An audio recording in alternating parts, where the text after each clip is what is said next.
right, streaming has begun. There it went. We'll wait the requisite 90 or so seconds for the stream to catch up with us. There we go. Yeah, let me throw some audio out wait there the to reverberate back. 90 or so seconds for the stream to catch up with us. There we go. Yeah, let me throw some audio out wait there the to reverberate back. 90 or so seconds for the... Fair enough. I heard some of all of you. That counts. All right, we are now liveage.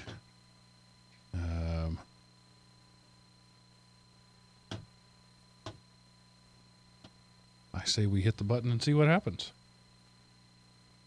Let's light that candle. Hello, everyone, and welcome to the GeekRant, episode 311 from the Peanut Gallery. Recorded November 26, 2017, and brought to you by Element Opie Productions. ElementOpie.com. Welcome back, ladies and gentlemen, to Drive Time Radio for Geeks. I am your host, Mark, the Sultan of the Soapbox Cockerel. And joining me this week, once again, are the best I could afford, the stalwart co-hosts of this show, Seth, the Gooey Kid Anderson, and Miles, the back from Aussie land, Wakeham. Hey, gentlemen. Hey, Mark, and welcome to the fine opiates. Greetings, Hey, y'all. yo! We're back! That's all I got to say. Oh, my. Who let the helium out? It's this show is a listener feedback show, and I will say that not all of the listener feedback I have is in here. Some of you got really carried away and sent me lots of stuff. I'm talking to you all. I'm not complaining. I'm just not going to have 7 things from the same person in one show. We gotta spread it out a little bit. But one of the comments that I don't think I put in the show was, how about having a non-U.S. point of view, since you have... No, that's in there. Is it there? Okay, it is there. Yeah. So we'll get to there in a minute then. But basically, spoiler alert, Miles is an American. Yeah. Sorry about that. Yeah, I have to I did the notes on my phone at a trampoline park when I was there for a birthday party. Not my child's birthday party, but when you have 3 children, you tend to always be at somebody's birthday party for some reason or another. And while it is possible to edit a Google Doc from a phone, they really go out of their way to make it as difficult as possible. It can be done, but it's an unpleasant experience all the way around. Used to, back in the day, you could do everything from the Google app. And then, of course, Google realized that's one button access for all our stuff. We can't have that. Why have one app on their phone? We can put 57,000. And then you used to be able to do everything from the Google Drive app. But now, no, you have to go get the freaking Docs app if you want to edit the thing. I'm like, dear Lord, why do you keep screwing it up, Google? I understand I'm the minority opinion, so there's going to be a new doc app or an edit existing doc app, and then there's going to be edit a doc in someone else's folder app coming soon. And y'all can say, Seth, why do you hate that? Why are you killing us here? So, yeah, so it used to just be Docs, right? And then it was Drive. And now Docs is not what Drive used to be, but now you have to have Drive and Docs and Sheets and presentation. I forget what their presentation was. You have to have 4 now to replace 1. I'm not really sure what the benefit of that to Google could possibly have been.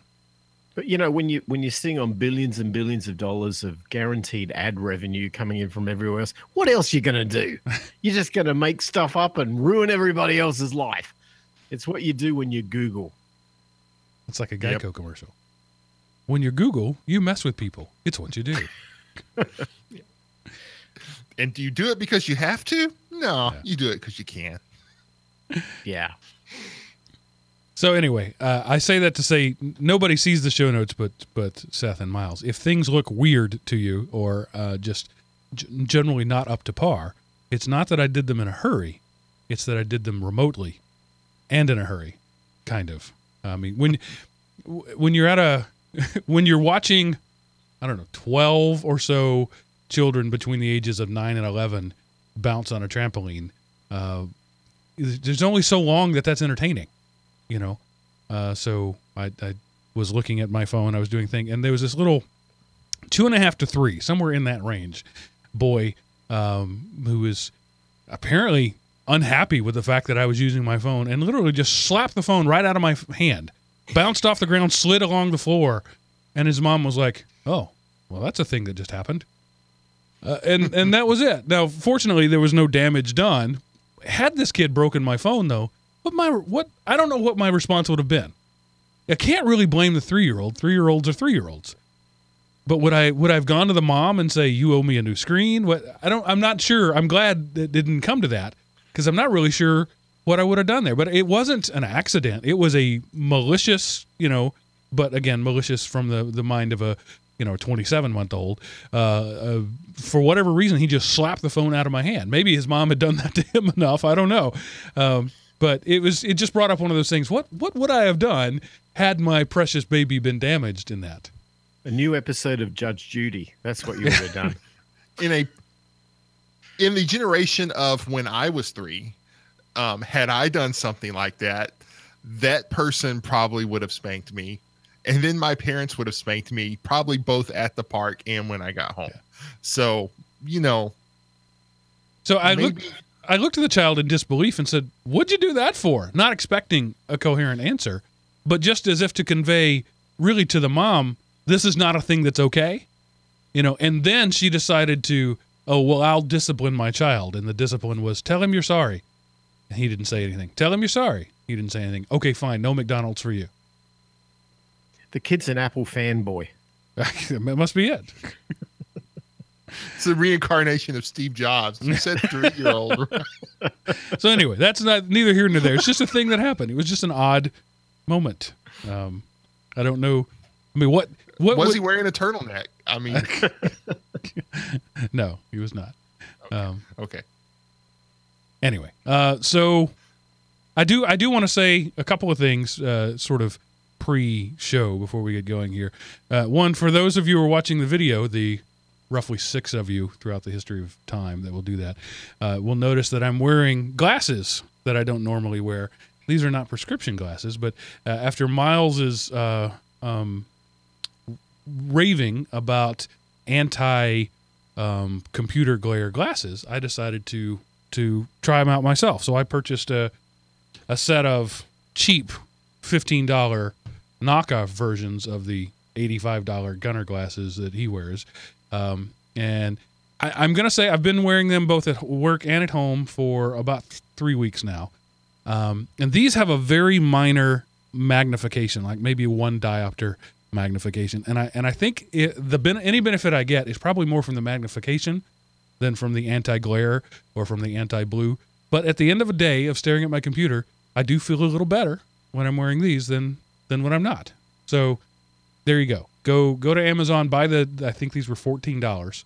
Buy the cheap ones and try them out. And they're not exactly the most stylish thing ever, but they make my ugly face not entirely ugly. So, there's a thing. They look good. Thanks. If they do the job, that's the important thing. Yeah, so I'm not at that age yet where I need reading glasses. I'm getting there, but for now my arm is still long enough that I can do it. But at some point when I will need reading glasses for reals, I don't see any reason why not to get the anti-glare, anti-blue polarized reading glasses as well, and just go that route. But for now, these are just they're an experiment. They've been going on not quite a full month. But yeah, better with than without. I can hear the door-to-door geek ranting at his phone right now. It's placebo effect, Mark. It's not real. The science is dubious. And okay, fine. But it does help. So if you're on the fence, try the cheap ones. That's all I got to say about that. Very cool. Well, and now you're adding that artificial element between your eyes and the page, thus onsetting the need for glasses at a faster rate. Some people would claim. Yeah, that could be true, actually. I think I've noticed my eye muscles have not, I don't know if it's the word deteriorated, but adjusted to the fact that I'm wearing glasses a lot of the time, that when I'm not wearing them, it feels awfully more tired. But that, again, that could be a placebo thing. It could be just adjusting to the difference. I don't know. But I like mine. I wear them all the time. So, I've got to sit in front of the computer all day. Why not be in some level of comfort? Yeah, and I'm pretty careful about, I don't walk away from my computer wearing them. I don't talk to people when I wear them. I take them off anytime other than when I'm staring at the computer. And I do that not for any reason other than if this is going to be an experiment, I need to do as close to experimental conditions as possible. And if I'm comparing how these affect me when I'm looking at a computer, I try to only wear them when I'm looking at a computer. And so, I have an office job. I have a computer job. And so on any given day, from 7 a.m. to 6 p.m., I'm spending 50 minutes out of every hour staring at a computer. So I do wear them a whole lot. And at the end of a day, as would be understandable, I come home and my eyes are really tired and just, it's difficult to focus at things in the middle distance. I want to look away. I don't want to look at that's just fatigue. And with these glasses on, and again, it may be the magnification more than anything else, the fatigue is less. So there you go. There's my unscientific, quasi-scientific experiment with reading computer glasses. To be a good marketing campaign. The fatigue is less. Yes. It doesn't suck quite as much. You might like it. And then the other thing, I just gotta say to these guys here, but to the audience at large as well, I am burned out.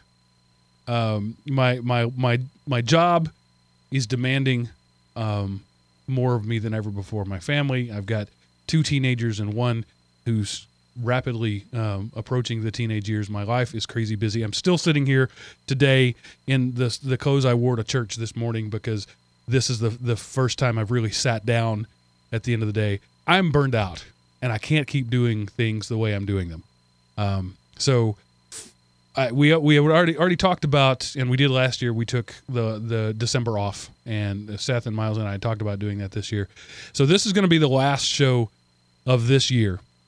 We had talked about doing some, trying to squeeze some stuff in or doing some fan favorites, something like that. And it's just, I don't have it in me to do that extra editing and to do that calling. I can't. I need a break. So I'm just done. I mean, if you guys want to do stuff and send it to me, I'll post it. I'm fine with that, but I just can't right now. I was going over it with my wife on the way from one thing to another thing today. We were going over the calendar, and it's like, all right, well, Tuesday night we have this, and Wednesday afternoon we have this, and then Saturday we have both these 2 things here, and then next Thursday we've got these 3 things lined up. And I just, it's part of it is December, all the projects are coming due. Everybody wants to have the holiday party. Part of it's the kids, part of it's the work. I'm just done. So I'm just being blatantly honest. I've always tried to be open with the audience here. It's not you, it's me. I can't keep doing podcasts. Even one a week is just too much for me right now. So I'm going to take a couple of weeks off, and maybe I'll be back in January. At this point, I can't even promise that. So that's what I have to say. Well, we'll be here when you come back. I know it's kind of a downer. I should have done it at the end of the show instead of at the beginning of the show. Nah, no one listens all the way to the end. That's right. But just know that these 2 guys are all in, and Miles in particular. He's new to this whole podcasting gig. He's only been doing it a little more than a year, or a little less than a year. Anyway, I don't even know. So he's all rambunctious and gung-ho, and I'm something like 1,047 episodes into my career. I'm a little less gung-ho about it than he is, to be honest with you. And I'm just going to be... I hate being this guy. I really do. But again, this is all about honesty. Something that would help ease the burnout is if you paid me to do this. That's a reality. It's just a thing. If I started getting money rolling in, and you people voted with your dollars and said, hey, we really like this, it would be worth the effort on my part. But to continue to do this and to take away from my family and the other stuff and to not get anything out of it, right? I used to get the joy out of it, but right now the joy just kind of isn't there. So if there's no joy, there needs to be some bucks. Is that crass of me to say? I'm just trying to be upfront. Well, I mean, yeah, I know. I mean, there's a lot of money that goes out to put this show on the air, that's true, in terms of hosting and distribution and stuff like that. So it costs money, and your hobbies are good, but your hobbies have to take a back seat to life. And so there's a difference between a hobby and a part-time job. So I think the other thing which probably doesn't get said enough is that Mark does all the heavy lifting on this show. I can only speak on my part, but, when we record the show once a week, I send him a digital file. Magic happens.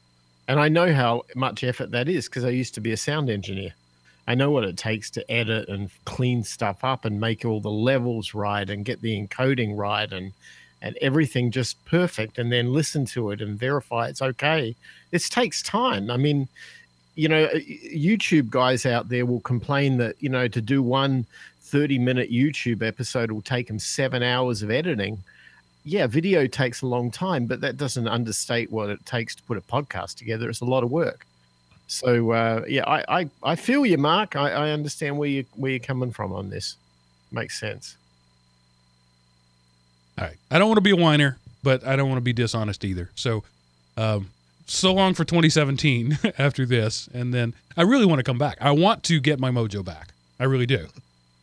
But I just can't, I can't go on living like this. I feel like a guy breaking up with his wife. I want a divorce. I can't keep living a lie. No, these guys here make this show worth what it is. I love the 2 hours I spend with them every week. And that will be missed. And I'm hoping that missing that will sort of stoke the fire a little bit. So anyway, that's all I have to say about that. And now the next thing is this, in case you don't live under a rock or something, you probably know that this was Black Friday. And the Black Friday madness has now spread globally. And I saw a Unilad, I believe is the website, a supercut of people in Britain and maybe Australia. The accents it's hard for me to determine, but and especially when the accents are just bleeped out, people saying F you. But mobs tearing down displays in the stores, like grabbing TVs, yanking big screen TVs out of the hands of little women, and there were people bleeding. And this is crazy to me, that the whole point, Black Friday, the black is as in a ledger, red is debt, black is positive. So this is the big shopping day, the day after Thanksgiving. Everybody goes out and starts their Christmas shopping. And so it became a thing, the doorbuster deals. And now Black Friday really isn't a thing anymore. It's like Black November. I bought my washer and dryer on a Black Friday deal like November 15th or something like that. Just because I needed a washer and dryer. And, then there was Cyber Monday, which is the day coming up. So we record on Sunday. Tomorrow, the Monday after Thanksgiving, was back in the day when people had dial-up at home. They'd go to work where they had real internet, and they'd do their Christmas shopping online. It was called Cyber Monday. I think that's all just kind of blended together into the Christmas shopping season these days. It starts early November. It ends late December. And it's just all everything, because even Amazon's Black Friday started on Thanksgiving, which, as you might know, is a Thursday, and is continuing on now. You can go to their website right now and get Black Friday. It's Sunday. So it doesn't really mean anything, but the madness is still there. I just got to say, my time and my effort is worth way more than the $30 I might spend on save on that TV. It just is. Especially knowing that I can go online and get probably the same deal or a little better. So did you guys do any Black Friday shopping this week? Nope. No, I saved a ton of money by not spending not buying anything? anything. Yes. I was going to ask if you went to Geico. 15 minutes. Yeah. No. That's the conversation my wife and I have had many times over the years. We'll be married in 2 weeks. 2 weeks from Tuesday or something like December 10th. You do the math. We will have been married 23 years, and we were dated / engaged for a year after that. So we've been together 24 years, and over the course of that nearly quarter century, we've had this discussion probably 1,000 times. Hey, I saved this money by buying this. No, you spent money by buying that. Yeah, but it would have been X. Only if you didn't buy it, it wouldn't have been anything. Yeah, but it was 50% off, so I bought it. So you spent 100% more than you needed to. And she doesn't understand that concept. Miles clearly does. He spends money, saves money by not spending money. If it's a thing you need anyway and you can save money, that's a bonus. But if you're going to buy a thing you didn't want just because it's cheap, and that's what I think a lot of these Black Friday people do. They buy something they don't really want or need. How many 4K TVs do you need? Anyway. Is there one in the bathroom? If the answer is no, then the answer is more. There is every time I take my phone in with me. That's the TV in the bathroom. So anyway, I took advantage of Amazon's Black Friday deals. Let me think. Yeah, I am completely done Christmas shopping. I finished yesterday. So November 25th, 1 month in. 1 month away, I was completely done with my Christmas shopping. I had not started my Christmas shopping before November 22nd. I did all of my Christmas shopping on this weekend, this extended weekend, and I did 90+% of it on Amazon, where I buy almost everything anyway. And so all day long today, I keep getting these emails. This will arrive on November 28th. This will arrive on November 20th. This is scheduled to arrive November 28th. On Tuesday, I'm not going to be able to get to my front door. I'm going to have to walk in the back door and then have an avalanche of Amazon boxes because everything's going to come that day. But one of the things I did, I bought so much and lots of small transactions. I don't have the discipline, I guess, to put this in my cart and then shop for something else, put this in my cart, shop for something. I buy it. Oh, I see that. I buy it. I'm done. So I did 14 transactions in a single day with Amazon, most of them under $100. And my bank shut me down for fraud. Somebody's stolen your card. They're doing all these small transactions. No, that's okay. It was really me. I'm just a moron who was doing that. So maybe there's too much Amazon. According to Bank of America, I Amazoned a little too much this week. It is possible. I mean, look, you couldn't. I get back to the States, and I'm Amazoned immediately, and it felt like within an hour or so, I worked out you can buy your Thanksgiving turkey at Whole Foods using an Amazon 20% off coupon, and so I'm thinking, Amazon owns the world. I mean, they're the Borg. You can't avoid Amazon. So yeah, it makes sense. So I have the phone on my app, the app on my phone, as we all do, right? All of you have the Amazon shopping app on your phone? No, Seth doesn't? No? Miles, you? Yeah, I think okay. I do. Yeah. So we're sitting in the minivan, and the dome light burns out. All right. Well, I pull it out. I read the number off of it. I type that number into the Amazon app. Boom. There's a new dome light. It'll be here Tuesday. So that's the way I make 14 transactions in a day. They're just little things. My daughter comes to me and says, the charger cable for my phone doesn't work anymore. And I said, well, that's like the 6th one I've bought you. I'm done. I'm not buying you anymore. You're on your own. She goes to Amazon, looks up a link, hands me $11 and texts me the link and says, buy this. And it's a package of 5 of them. And so, boom, there's a transaction. So that's how you end up having a bunch of transactions in a day. Man,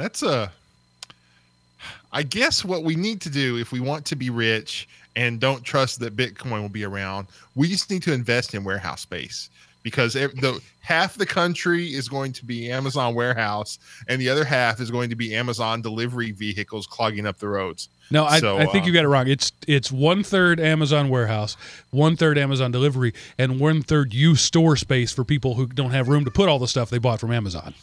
Okay, I see to your superior wisdom. But the one thing I did splurge on, the Echo Dot, the slimmed down version of Amazon's Echo, was on sale for $29. I bought 7 of them, because my plan is to put one in all 3 of the girls' bedroom, my bedroom, the living room, the man cave, and the craft room. Why do I need 7 Alexa dots? So that I never have to again scream, "Girls, dinner's ready." That's why I bought it. The whole reason I bought it was the Alexa drop-in feature, which Google doesn't have yet. The Google Homes were also $29. Not too well. I don't know if you're listening to this show on Wednesday if it's too late, but it's not too late as of the recording right now. You can go get one for $29. So that $210 that I spent on 7 Echo Dots is a fraction of what it would cost to put an intercom system in my house. And so my plan is just to put one of these in every room and use it as an intercom system. And any other benefit we get from it, playing music or whatever, that's a bonus. I bought an intercom system for $200. But could you not have used like old cell phones plugged in to utilize the exact same effect? Well, that's different. I mean, I would have to call them and they would have to answer.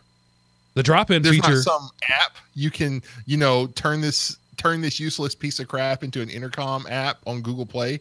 Maybe, but I don't have 7 cell phones laying around. Yet. Kids are slapping them out of your hand, Mark. There's got to be some spare ones around here soon. Broken screen. Hello. Yeah. So, intercom. But the Alexa, the drop-in feature, you can name each thing its own. So I would name my oldest child's Abby, right? And I'd say, Alexa, drop in on Abby. And it's immediate. It doesn't ring. She doesn't have to do anything. If she's in bed asleep and I'm trying to wake her up in the morning, it just happens. And you can set those up. You can bet I'm not going to let them drop in on my bedroom. That feature will be turned off. They can call and I can answer. But for the kids, they'll be set up, drop in enabled. And so it's the ultimate intercom, really. It's wireless. It moves place to place, and it can be wherever I want it, wherever I got Wi-Fi. So that's my plan for it. I'll let you know how that goes. Okay. So welcome to, now it's Big Brother, Big House, Big World, I guess. Yeah. I have set it up so that there's not a safe space in my house. Every word spoken will be immediately accessible by the NSA. And then, your Freedom of Information Act whenever you need to remember important dates. So Yeah. Redacted. It'll be, when the wife and I are arguing about whether or not she did or did not tell me about something, I can just call up the NSA, sign a Freedom of Information Act, and say, give me the recordings from this date, and they'll tell me whether I was right or wrong. It's awesome. It's a marital aid. Yes. So Seth made mention of it earlier. It's entirely possible that while we're doing this show, Bitcoin will hit 10,000. It's currently at 95.4850. Wow, that could happen. That's insane. I mean, wow. And I've been using my Bitcoin miner as Bitcoin Life the last few months. I should have just held on and took the short term, late payments on my credit cards, and I'd be able to retire soon. I don't know. Does it matter really? Yeah, it probably does. It's a psychological thing. What's going to happen is it's going to hit 10,000 and immediately plummet to about 7,500. Because there are a lot of sell orders already put in. There are a lot of people who are going to say, once it hits 10,000, I'm going to pull out. And then there will be a news cycle for 48 hours or so about the crash of Bitcoin and the rise of Ether. And then over the next 6 months, it'll kick up to about 15,000. But once it breaks that 10,000, I don't think we'll ever see under 10,000 for a sustained period of time. Yeah. I've got my kind of, my issues with Bitcoin at the moment. And don't get me wrong, I still have a lot of it. I haven't gotten rid of any Bitcoin over the years. So I'm one of those hodlers, one of those guys who just holds on to them. But you know what drives me nuts? This wasn't supposed to be a speculative investment. No. This was supposed to be a way to transact across the nations, for basically free and instantaneous. And to, save ourselves from the banks. And the end result is, I think the whole thing got co-opted by Wall Street, and now it's become digital gold. It's not digital cash. And, or go ahead. No, I was just going to say it's sort of disappointing because if I can't buy a cup of coffee with Bitcoin, it's its value to me is just like having bars of gold in a vault. It's nice to talk about it, but they don't do anything. They're not really of any use. Yeah, but there's been a lot of I've been reading a lot of reports, and in addition to there's currently I guess, well, with today's prices, it would be closer to $3 or $4 billion that they think has been lost. Like you've heard stories of people throwing away hard drives with all these Bitcoin keys on them and stuff, where unless, somebody remembers their wallet or whatever and can get those back, those are Bitcoins that are lost. But as the price has climbed, the transactions have actually increased. More and more people are using it to do stuff. So no, you are right. I there's, recently in the last couple of weeks, we've had the forks, everything going crazy since about July when Bitcoin Cash came out. And I tried to not pay any attention to Bitcoin Cash. And I know you guys, if you got some Coinbase, you'll probably have some Bitcoin Cash on January the 1st. So there's something to look forward to. The price is quite a bit too. It's about 1,500 right now. Yeah, I think it is. So you got that to look forward to, which is good. But at the same time, there's been this kind of rebellion inside the whole Bitcoin community. Well, the original Bitcoin developers, not all, but a vast majority of them, including some very prominent players, have basically sort of railed against the very thing they created themselves, saying that this was never the intention of Bitcoin to become a point of speculation, an investment of speculation. It was supposed to be a transaction rail. It was supposed to have all these various different network effects. The original white paper talks in terms of peer-to-peer cash, peer-to-peer transactions, and yet the focus is now on grab some and hold it for a year or so because you could be rich. And that's good, but what it's done is because Bitcoin itself hasn't lifted itself up to the challenge of being able to do anywhere near the transactional volume like Visa and MasterCard can do. As a result of that, it's now only a speculative holding investment, and it's no longer a payment rail, and its thunder could easily be taken away by a competing cryptocurrency. Yeah, so when I'm at a retailer, whatever it is, buying donuts or gasoline or engine blocks, whatever it is, when I swipe my card, if that transaction takes 10 seconds, I'm rolling my eyes at about 8. Going, come on. And the average Bitcoin, just doing a little searching around it right now, it's kind of hard to find real numbers, but the one that I'm going to hang my hat on, it says the average Bitcoin transaction right now is about 10 minutes. Mm-hmm. That's completely unusable in any real-world transaction. 10 minutes to approve a transaction is ridiculous. And there's things that have been tried to do that. The whole SegWit, there's this whole thing, lots of things that have been tried, but nothing has worked. And so as a currency, it's just a bust. And as I've said many times on this show, it can't be both a currency and an investment. And right now, it's looking like a wildly speculative investment. Investment's not even the word I want to use for it. It's a speculation, a commodity. Yeah. So yeah, it's a security. Commodity. Yeah. But it's certainly not a currency. Right, but it's because it hasn't reached critical mass yet. But can it? What's it gonna? What would get it there? Right? If $10,000 per Bitcoin doesn't get it there, what is going to get it there? The hope is the Lightning Network, but we won't see that for another 12 months. Yeah, well, I'm talking about just in terms of people who use it. Yes, it has its very vocal, but it's unusable. Supporters. That's the thing. How can you use it if it's unusable?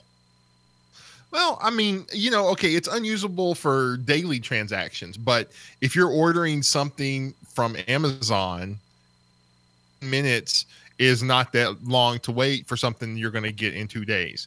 If you're ordering it something like that, if you're paying now, you can't do it for a cup of coffee yet because who wants to wait 10 minutes for a cup of coffee? But it's not usable for day-to-day stuff, but it's usable for week-to-week and month-to-month stuff. And the people who would want to use it get a wallet get a Bitcoin wallet, buy some, whatever, then there will come a point to where the speculation will level off, and we haven't reached that point. And so, we're still even today, you're still an early adopter. If you heard this podcast and went out and did your Coinbase account, used somebody's referral link, made your $10 to cover the transaction fees and all that, you're still an early adopter today. So Bitcoin is more analogous currently to PayPal than to Visa. And PayPal has its place, right? But it takes sometimes a couple of minutes or more to get the transaction verified at both ends. So I could see somebody like that. Some PayPal would actually be a good fit for them if they started doing their transactions in Bitcoin. That could be beneficial for everybody, and plus they could take the vig on doing the math. But that's where we are right now. I see your point that for a non-instantaneous internet-only transaction environment, Bitcoin is feasible, but still not yet practical. Right. There's some interesting news that's come out in the last month or so that, particularly out of Japan, I was really interested to hear that 4,500 retailers in Japan, I think predominantly in Tokyo, accept Bitcoin over the counter now.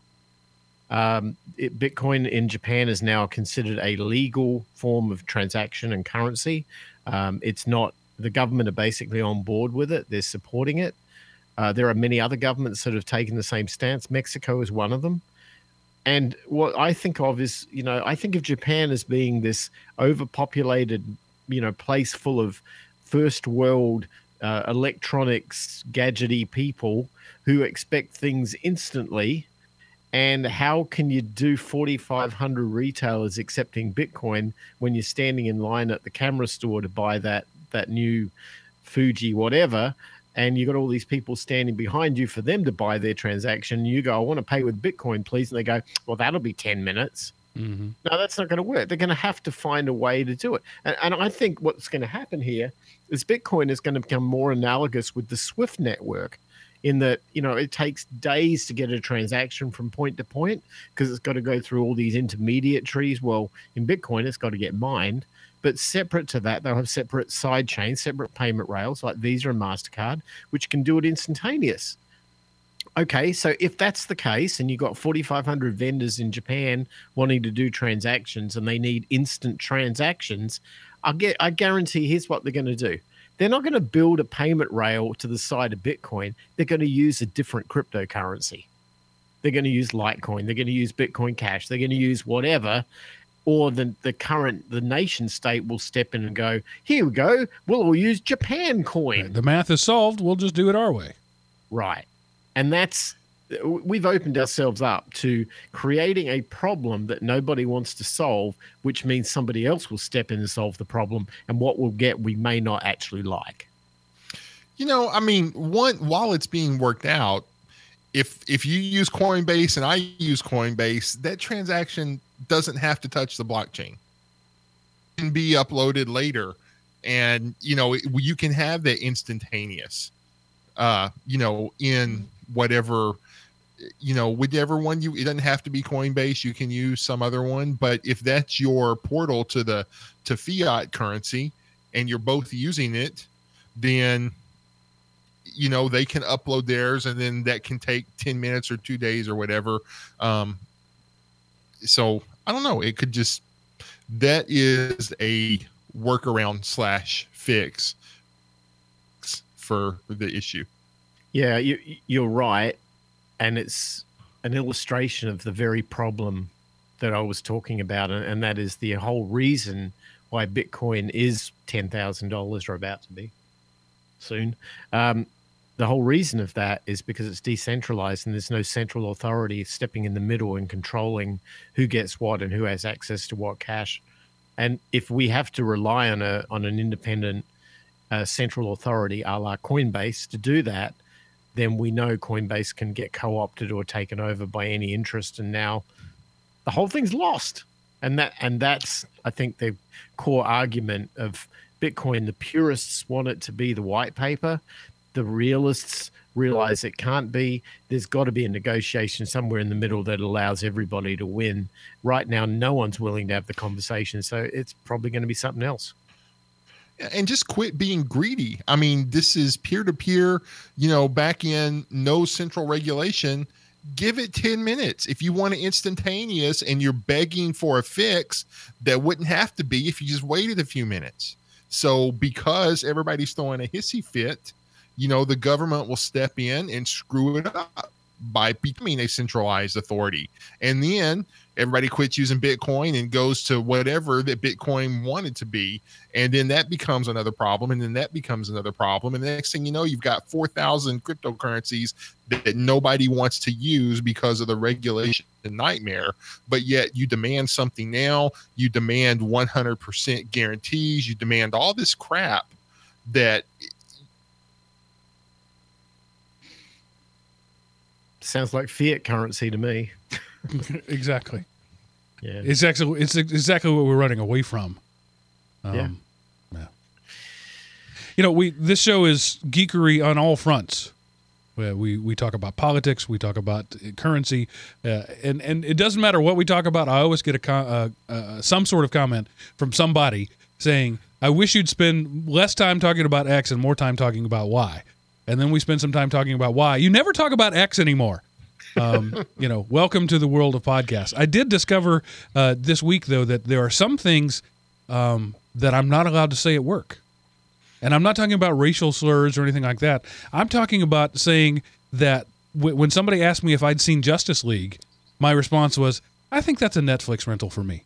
I am now a pariah at work among some of my peers.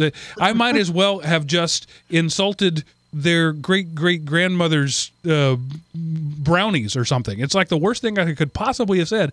I'm sorry, I'm not all that interested in Justice League. So, Seth, tell me what I'm missing. Okay, I think I enjoyed Justice League more than I enjoyed Thor, because whenever I watched Thor, I was very cognizant of the problems of it tying into the overall MCU and the trilogy and stuff behind it. But when I saw Justice League, I liked the way that they all came together, finding Aquaman and Flash and Cyborg and getting them to come in. Part of it that I, spoiler alert, Superman was quote unquote dead.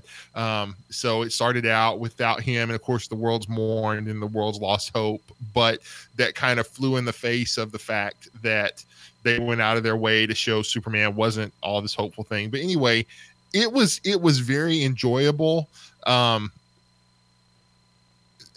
of the fights had if you remember Avengers and the fight whenever New York was invaded, and it was just you knew they were going to win because it was called the Avengers and not this group got killed. But it was just it was hopeless, and they were outclassed and all that. And there was some of that was in the big climactic fight at the end. And so Josh Wheaton brought a lot of the character banter, which is something I enjoy in, some of my favorite series, like the original Stargate or Leverage. The character banter does it. They brought a lot of that in. It was very enjoyable. Some of the fights, some of the fights in Thor, they were just done like somebody puked special effects on the screen and called it a fight. The fights in Justice League you were more emotionally attached to them. And so they were more enjoyable to watch and be a part of, and not something that looks like really cool special effects. And so it was a very enjoyable movie, not a perfect movie. It has some problems in the larger DCU that's being created, but it was an enjoyable movie. I'm glad I saw it. All right. And, 6 to 8 months from now when it's on Netflix, I'll let you know what I think. I mean, I enjoyed the big screen. My TV at home is only 40 inches. So, wait, say that again. Yeah, my TV at home is only 40 inches. So, I don't have the big thing like you do. And I only have one sound bar. What a rich American elitist you are. My TV at home is only 40 inches. Well, no, you're going to watch it at home. And you have some 65-inch wall and surround sound, and you insult can me. replicate It's the 101 experience. inches. Thank you very much. So, yeah, I can't. So I'm glad I saw it in a theater. Okay, and I did hear one person lob an incendiary grenade into the discussion and say Justice League was better than Thor in every way. And I'm not kidding. I literally had to put my noise-canceling headphones on at that point to A, avoid spoilers, and B, actually get any work done. Because the melee that ensued of people seething through their teeth was unlike anything I'd ever heard in my life. It was unreal. It was not better than Thor in every way, but in some ways I think it was. I don't want to spoil Thor yet. We'll get to that later. But you know, I have complained about Ant-Man repeatedly, and everywhere the character shows up. So like the central conceit of Ant-Man that they spend several minutes on screen explicating is that no matter his size, his density, his mass remains the same. That's what gives him the power. He's an ant that weighs 200 pounds, and that's what gives him the punch. He can put that whole 200 pounds into a millimeter and be basically a human bullet. Of course, when that 200 pounds steps on an ant, we just forget that. We pretend that doesn't happen. And in Civil War, when that 200 pounds is 50 feet tall, we forget that he couldn't possibly crush an airplane. We just pretend that doesn't exist. You know, if you're going to make a rule, follow your own dang rule. All right, so I've talked about this before. There is that same problem in Thor Ragnarok. They spend minutes of on-screen time explaining a particular thing and then defecate all over that thing about 7 minutes later. So, and I'll talk about it later when we're past the statute of limitations for spoilers about Thor Ragnarok. But I've seen it twice now. I saw it with my wife, and then I took my kids to see it a second time. I noticed it the first time, and then that's all I could think about the second time. And so I don't know that I'll ever be able to enjoy that movie again in the same way that I can't enjoy not only the Ant-Man movie, but anytime Ant-Man shows up in Civil War or anything that he'll show up in later, I can't enjoy it because they've ruined it by writing a rule that they didn't follow. You just missed that line of dialogue that it's a different it's a different gas that does the giant thing, and it increases mass as well. So I think you probably just didn't hear that because you were griping at your kids or something. Right. But that fixes it. Okay, enough about that. Anything else up here that we have to talk about? We've been going on for 47 minutes and we haven't even gotten to anything yet. Let's get to the rants. Okay. So this is, like I said, this is your rants, your feedback from us. And we will, some of it is short and sweet. Some of it, I have a feeling, will generate some discussion. And so we'll just get on with it. Starting with John Mark, who says, fantasy has become reality. I attended a vintage computer festival and someone built and displayed a working Star Trek tri-viewer. And we'll talk about that in a minute. He took 3 flat-screen VGA monitors and formed a triangle. People can now face each other while sitting around a table and view a screen. Of course, now we have teleconferencing, which allows you to share a screen with everyone. What once was science fiction is now a reality. So the tri-viewer, remember that in the conference room? There's a picture of it that he sent in his email where there were the 3 screens. And it never really occurred to me why they did that. But it was a presentation thing, right? So they could look at each other and look at the screen. Until I read John Mark's words here, it never occurred to me why that was there. As a kid, I just thought, oh, that's a neat piece of tech. But yeah, and so this guy built this thing. He doesn't have a picture of the actual built thing. But if you can see it on the screen in pretend, you can make it for reals. Cool. You know, John Mark, you have reminded me of something that happened in the 90s, which is totally salient to this. I was living in California, in Los Angeles, and somebody asked me to go to see a new client who wanted to talk about building some project management software. And the client happened to be Paramount Pictures. And I ended up on the lot, I reckon it was about 1993. And I had a meeting there. And it doesn't sound like anything, but here's the thing. They were recording TNG at the time on the lot near where I was sitting in an office. And I remember the weird thing was they wanted to talk about this software thing. So I came in, I was the guy. They wanted to explain what they wanted, and I was supposed to tell them what, it's going to cost or whatever. And in 1993, the thing that I remember the most was I'm sitting in this nondescript conference room, and up on the wall is this TV, and the thing comes on, and there's all these guys in their New York office who are also in the meeting on the teleconference in Paramount Pictures. It was like they were already using this technology in their own business while they were creating Star Trek episodes over on Stage 8 or something over on the lot somewhere. And so it was weird. When I read this, I'm like, wow, that's like this parallel universe to what was really happening behind the scenes at the Paramount lot. So yeah. Go figure. And I would bet that conference, that video conferencing that you saw there in 1993 would have been a $150,000 piece of equipment that we are now surpassing using the free Google Hangouts app. Yeah. I mean, I guess back in those days they thought ISDN was a cool thing. Right. I mean, that was probably what they were using. It didn't have any, latency issues. It seemed to work really well. Cool. Let's see. I will paste the link to the TriViewer into the chat room for the people who will see that later. All right, so moving on. Hank says thanks. He says, guys, thanks for letting me know about No Machine. I was using X2Go for a long time and had some latency issues even with my LAN. It has improved with No Machine. Thank you. So there you go. That's something that I knew about for years, but just never thought to bring to the show. Miles had to scratch his own itch and found something that I already knew about. That's why sharing is important, people. It got me out of trouble across the other side of the world. I used it very actively from Australia, and it was, I can't say it's the fastest thing in the world. RDP is way faster, but it still, hey, it didn't cost anything. It got me out of trouble. I was happy with it. There you go. Cool. And moving on, Michael has a little something to say about old tablets.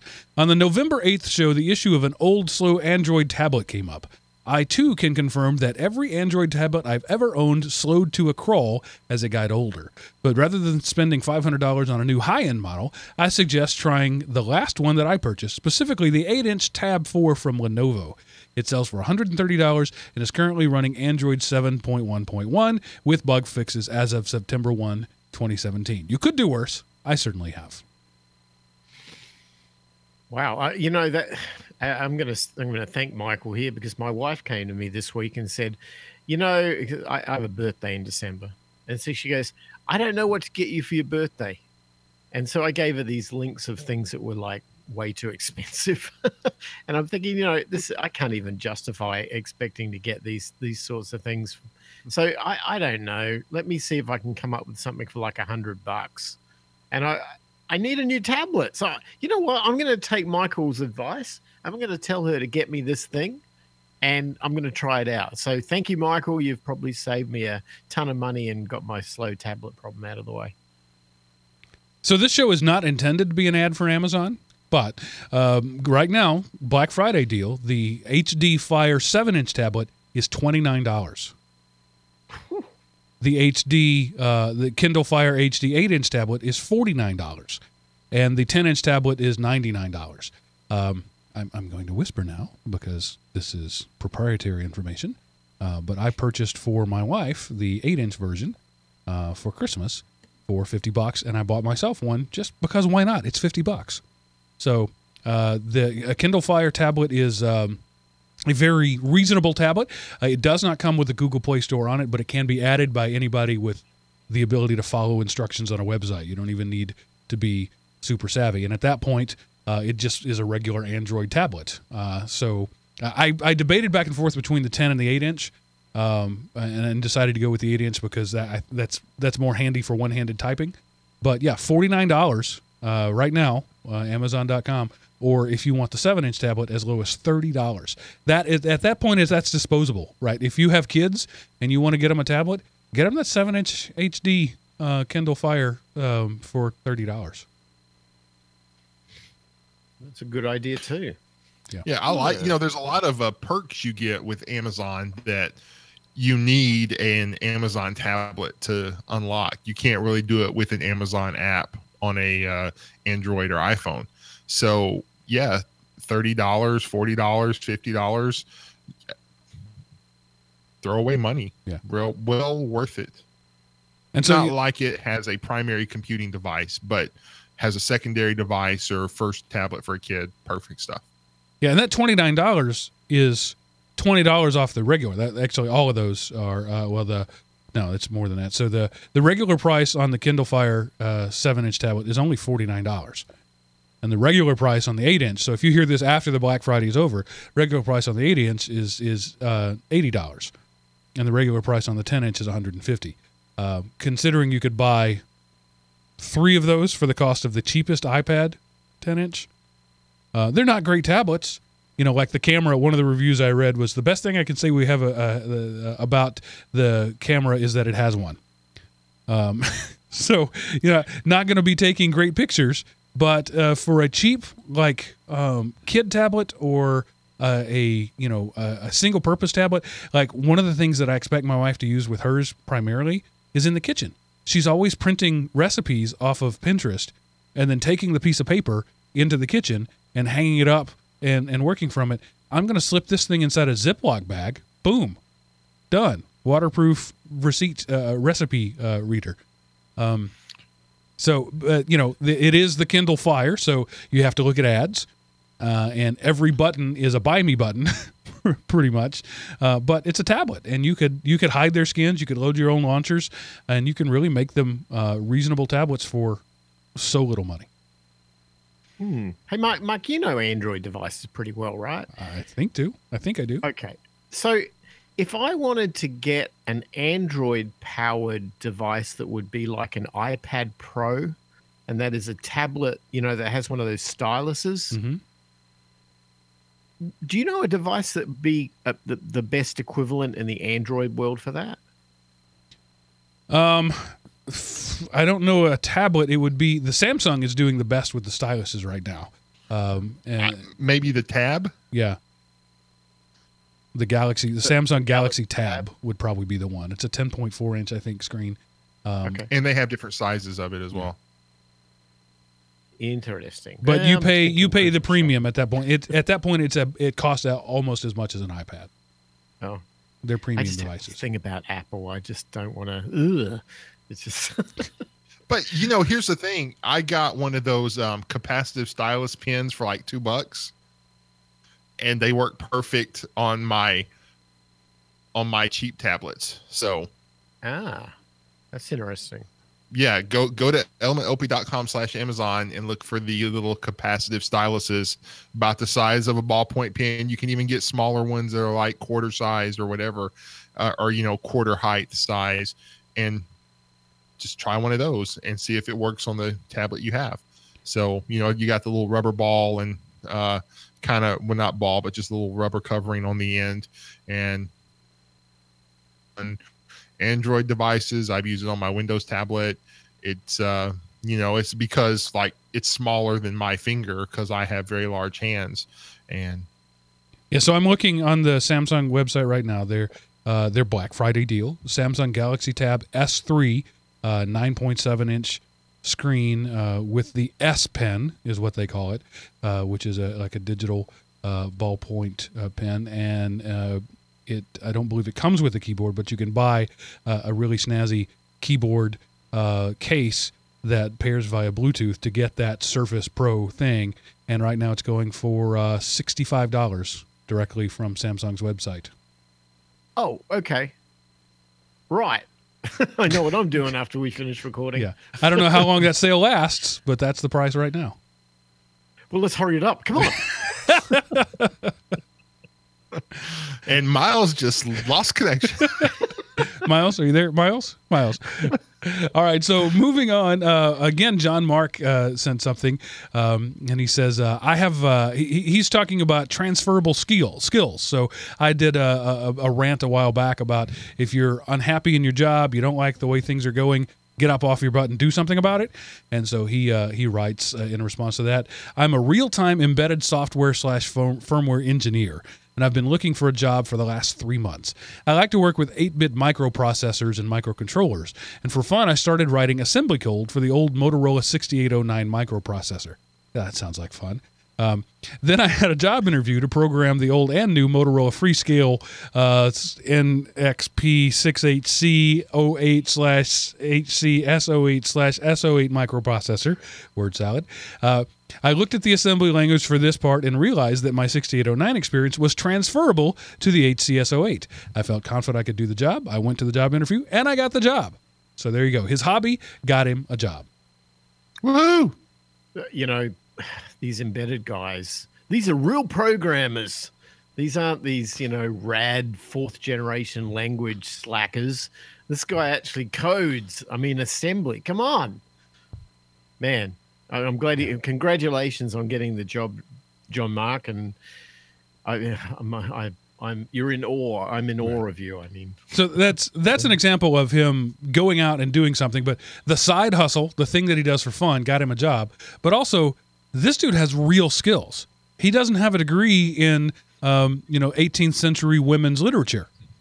He has a real-time embedded software firmware skills. Who doesn't need that right now? What major tech company doesn't need those guys? None. So the fact that he was out of work for 3 months, he was just picking between supermodels at that point. I'm probably pretty certain.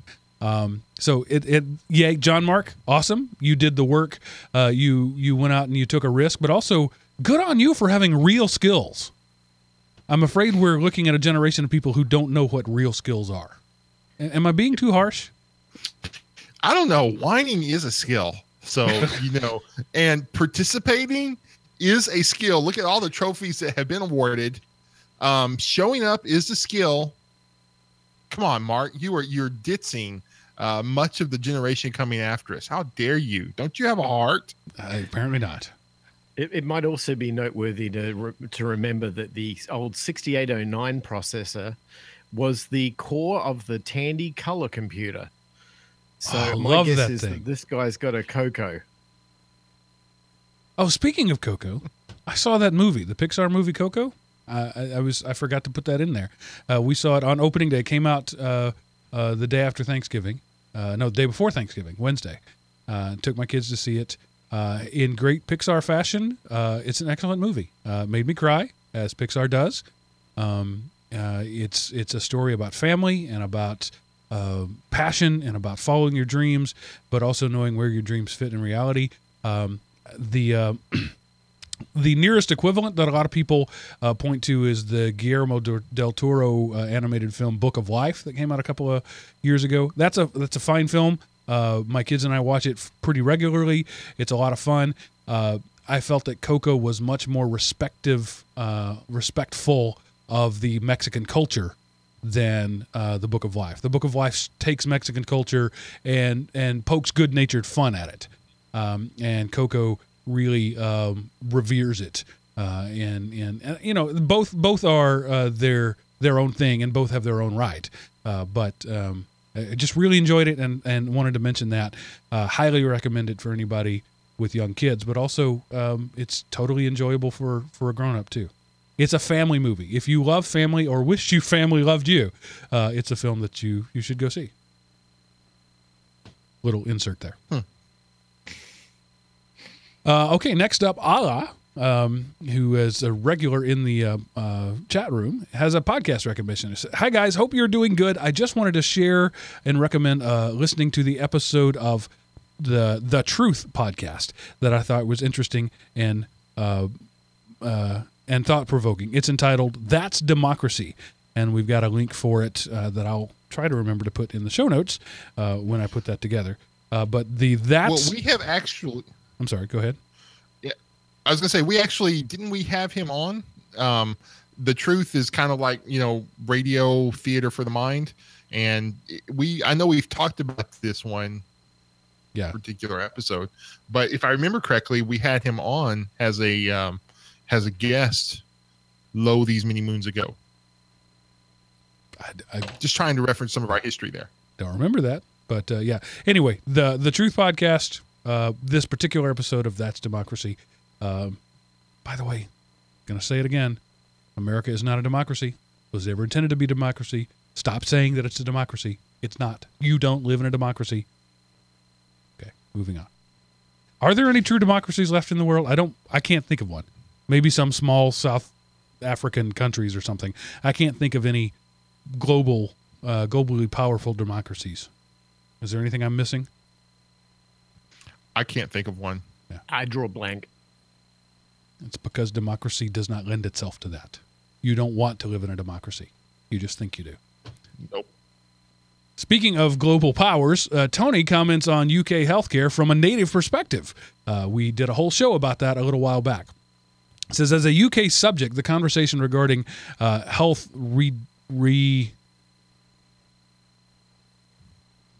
rationing, I think you misspelled it.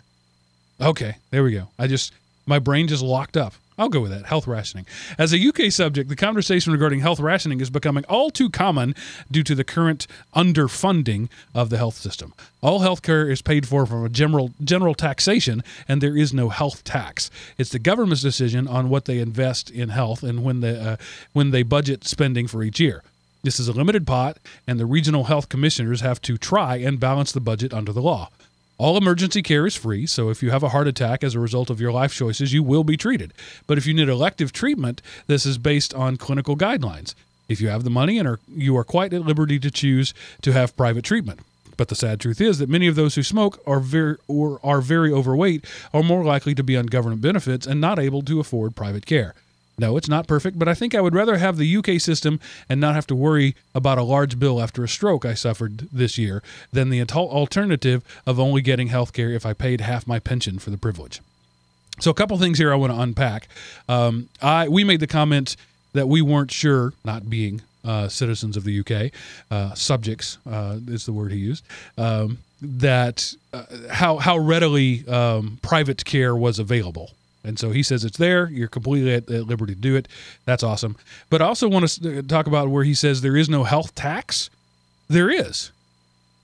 It's general taxation. Right? There may not be a line item on your tax form at the end of the year that says health tax, but there is something earmarked. At some point, somewhere down the line, there's a line item. There is a budget. You said it yourself for healthcare, and they add you put that in there or not. So yeah, directly or indirectly, there is a health tax. So those were the two things that I wanted to comment on about that. Guys, you talk now. There is a health tax, yeah, and there's a health tax. Australia's the same. Look, if you have to. If you're in a life-threatening situation and you're relying on somebody to give you a quality of care that will get you out of trouble and get you out of an emergency, having some ability to say, at least my government will take care of me, is one way to get through, to sleep at night. It's one way to be able to get through that process. I don't think anybody's saying that shouldn't be the case. And even in the United States, I think that would be a welcome addition to what the government can provide. The question here, as I get the sense that Tony is sort of saying in his comment, is whether you can actually trust your government to be there to issue a quality of care that's adequate enough to not only take care of the emergency but also to clean up the mess afterwards. And I think this is where healthcare is constantly being let down. It's not that the government. In some cases, the government's saying, we're not providing it, period. And then in other cases, they're saying, well, we'll provide it, but they're doing a really, really bad job at it. And no one's dying, but there's a quality of life aspect which they're not treating as well. And I think he used the term clinical guidelines dictating that. Who gets to interpret those guidelines? Is it politicians? Is it medical professionals? Is it lawyers? Is it administrators and accountants? I don't know. But if the difference between me, you're not going to die, but I'm sorry, we had to amputate your leg. Well, that's not really a good end result, And so I question sometimes whether government involvement should be something that we can choose to participate in or not. One could argue the same in education.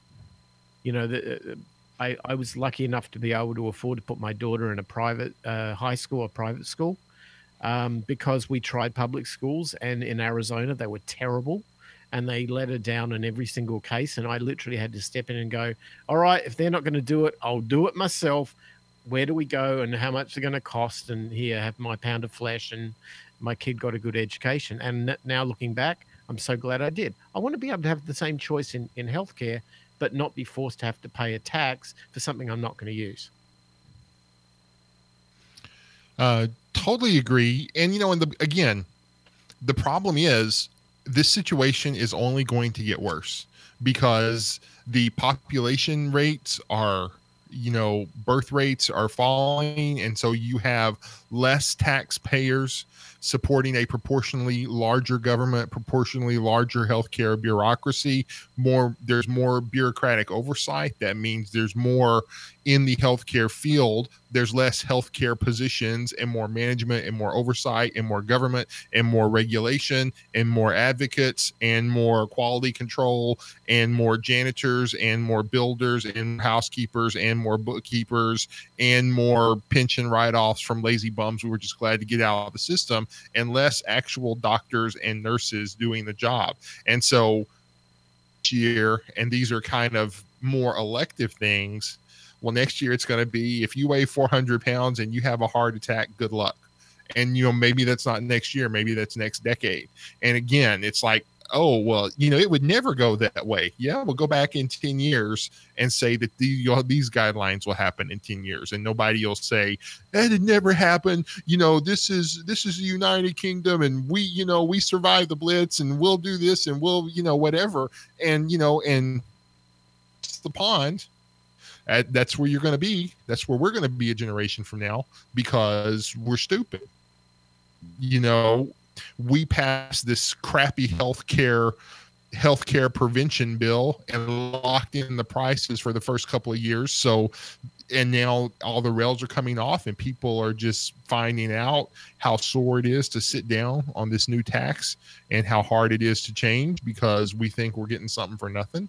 And what's going to happen is we're not going to have anything. There's too much bureaucratic oversight and not enough actual healthcare. And I know that doesn't really tie in with his email, but, you know, we're GeekRant. We don't really have to.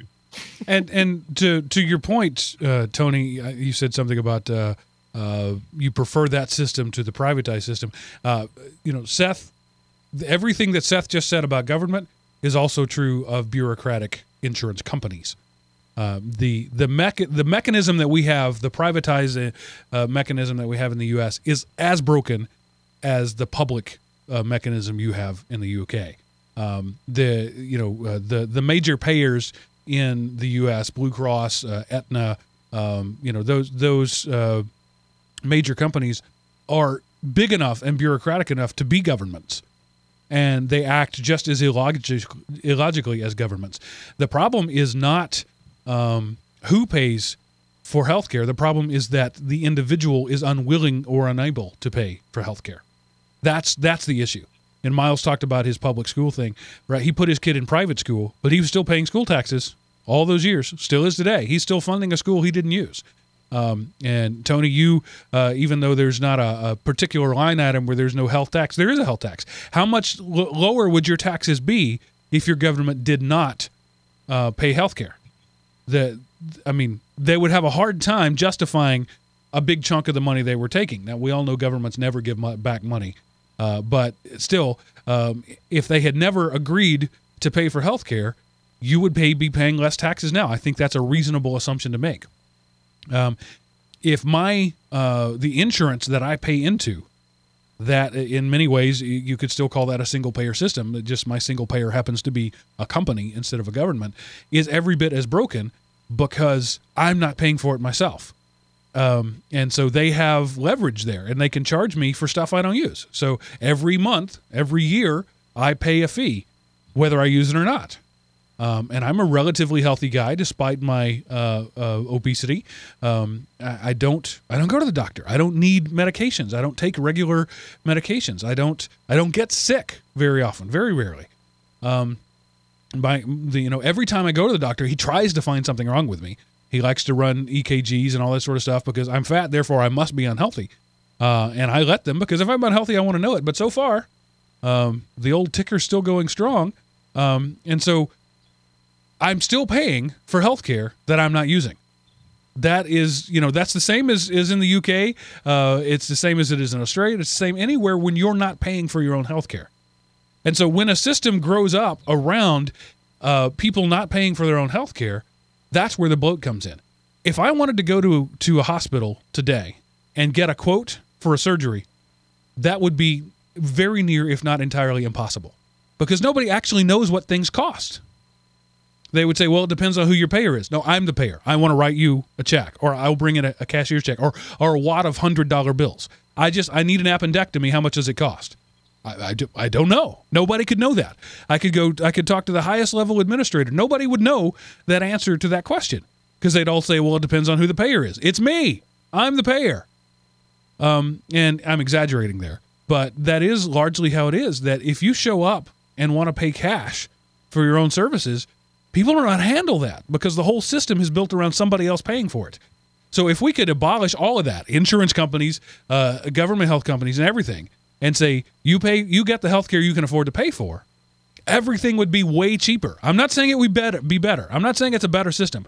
I'm just saying, looking at it from the pure economic standpoint, everything would be orders of magnitude cheaper, because they would not be able to continue to charge the rates they're charging. They would not be able to continue to charge $10 for a Q-tip that they use to wipe up, a blood specimen in a lab. They wouldn't be able to do that, because that's insane. And insanity can only get away with that if it's filtered through several layers of bureaucracy. Any other business, we'd call it money laundering. But if it's healthcare, we call it insurance. Yeah, you're right. I did a little interesting study about a month or two ago. I needed to, this for me, I have a injury dating back 20 years from a road accident that I need to get some work done on, but my insurance won't cover it. It's pre-existing. So I was going to look at whether or not it made sense to actually go and get the work done overseas. And one of the things I needed to be able to provide was an MRI of my shoulder.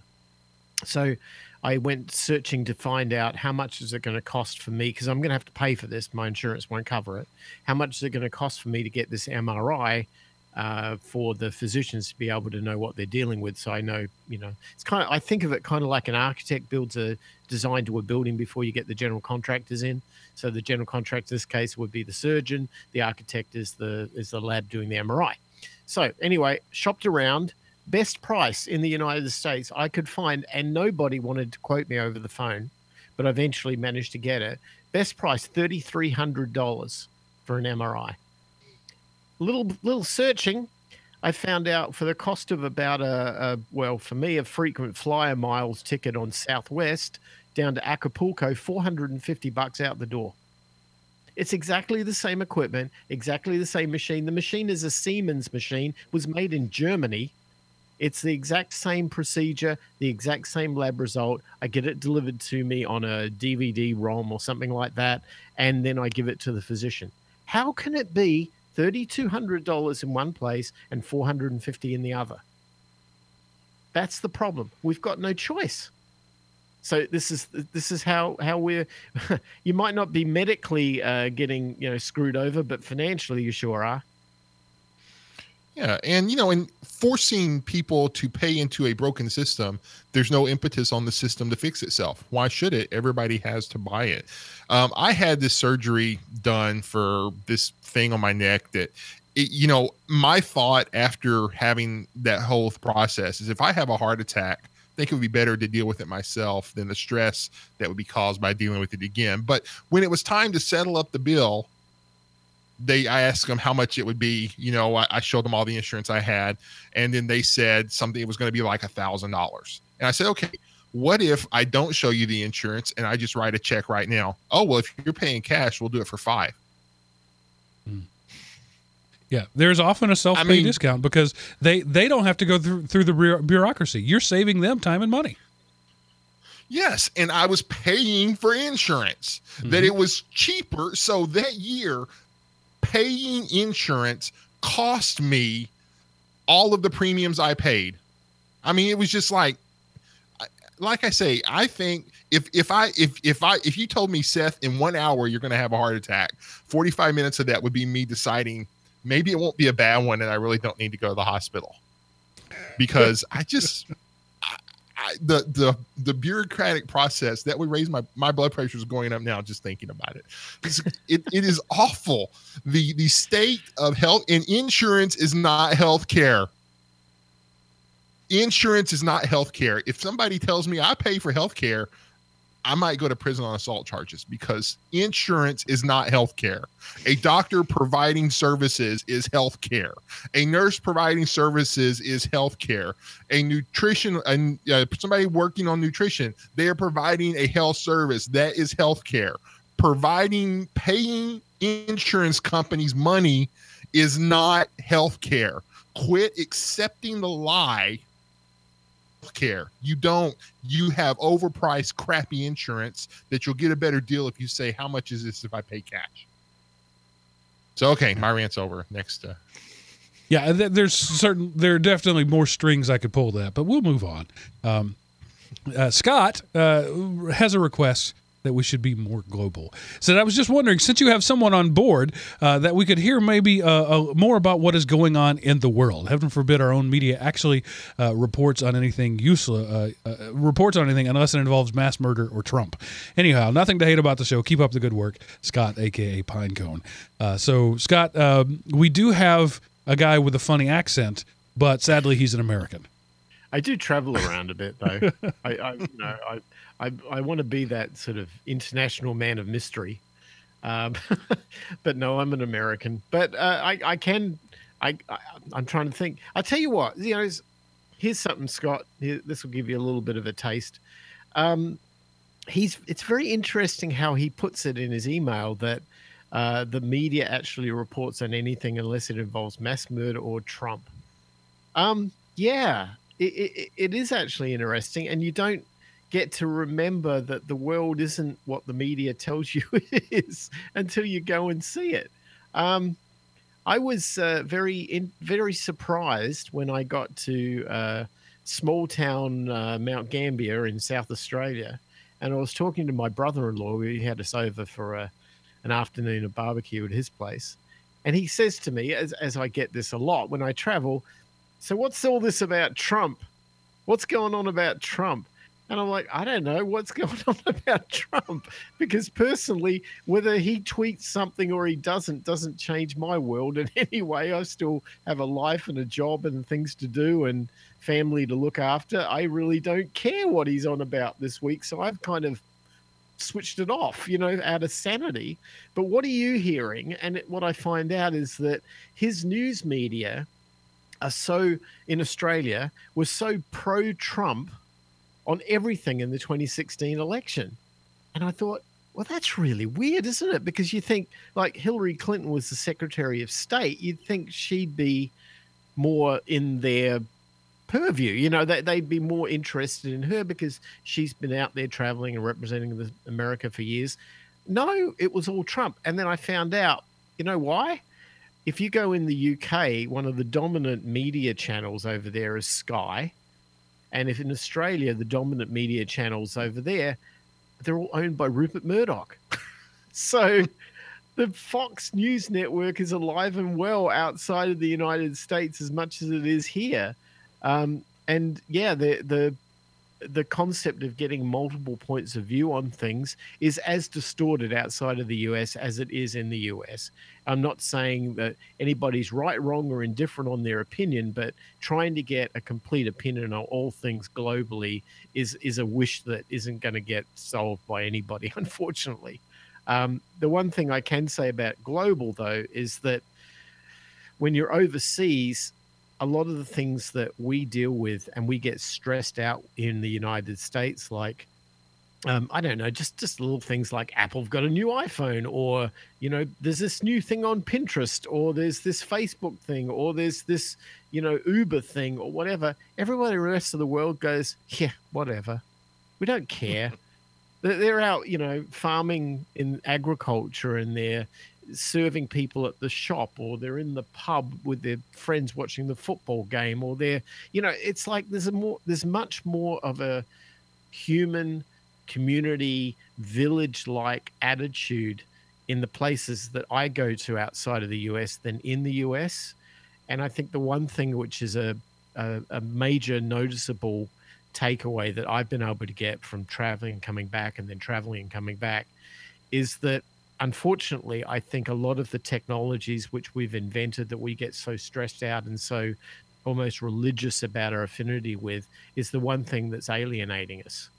And it's stopping us from really being humans. And everybody else at least in the countries that I've been traveling to, they seem to get that human thing down a little better right now. And I'm not saying that the US can't do that, but it's like I go to Australia, I feel like I'm going back into 1950s United States. And all the things that I didn't live in the 50s in the United States, but all the things I heard of how great things were and how human beings came together and you knew your neighbor and you helped people out. And if somebody broke down on the side of the road, you pulled over and helped them, get back on the road again and all that sort of stuff. That's happening outside of the US in many of the places I travel to. Unfortunately, here in Phoenix, where I live, it is not happening. And that's sad. So anyway, it's not as positive. I'd like to say, oh, there's great things going on everywhere. Well, things are different. It just seems like we're losing our humanity in the process here in the US. Just a quick aside, I need to make a correction. The $65 Galaxy Tab S3 that I quoted you, that's for the keyboard, not the tablet. Oh, okay. I'm glad I didn't rush off. The tablet is $500. So sorry. Okay. Oh well. Not that everything you didn't say, it just said wasn't valuable, but I saw that. I still had the page up and I tapped over there and went, oh, I need to fix this because he thinks that he can get a tablet for $60 when no, you can't. Sorry. Anywho, that's yeah. So yes, humanity is a thing. The problem is humans suck. Without exception. Okay, so I'm supposed to be the negative person here. Y'all need to get back on the other side. It's crowded over here.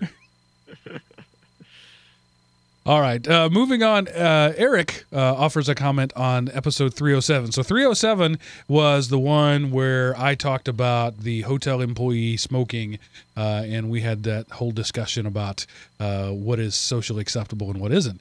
And Eric has an interesting insight there. It says, I've been thinking about episode 307. I would think that the fire pit would be an appropriate place for a smoker to go to smoke. If you're hanging around a fire, you're automatically breathing smoke from the fire. Worrying about tobacco smoke seems pointless. Blessings, Eric. Excellent point, Eric. Okay. Except that this was a gas fire with no smoke. Plus, wood is natural. A lot of the crap they add to cigarettes aren't. So, it's not like people walk around with these packages of pure tobacco and they roll it on. You buy cigarettes laced with all kinds of crap that produces a smell worse than death. So, at least that's my opinion. But I would agree with you that a fire pit would be a place that you would expect smoke. So, yeah, that was actually something I hadn't considered even a little bit. So, excellent point there. But this was one of those propane or natural gas powered things that bubbles up through like glass marbles. A very clean and sanitary, essentially just for toasting marshmallows. So it's still the smoke produced by the smoker was the only smoke around. But an excellent point nonetheless. If I were at a campground and somebody lit up, I don't think I'd care quite so much. No, but if I was in a barbecue restaurant and somebody lit up, I'd be furious. Good point. Different smoke. Yeah. Then don't go outside and watch them cook. Right. That's unfortunately. Yeah, I had another experience just this week. I was out in front of a restaurant. I was waiting. I was meeting somebody there. It was a beautiful sunny day. I sat outside the restaurant on a bench they had provided. It was just an amazing day. I was really enjoying it, waiting for my friend to show up. And then a guy sat down, 50 feet away. He gave me a buffer zone, but lit up a cigarette, which immediately wafted right over to me and ruined my moment. I'm not saying that what he did was evil. I'm just saying that it totally ruined a really enjoyable moment for me, and I really wish that didn't have to happen. All right. That's all I Yeah. got to say about that. Vaping, on the other hand, I have no problem with. What you're spitting out is essentially water vapor. I am very anti-smoking. I don't let people smoke in my home. I don't let people smoke in my cars because I have asthma. 2 of my children have asthma. It's a bad thing.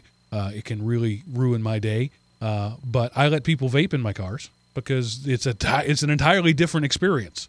In fact, it's a quite pleasant smell. I don't mind it at all. So maybe I'm a hypocrite.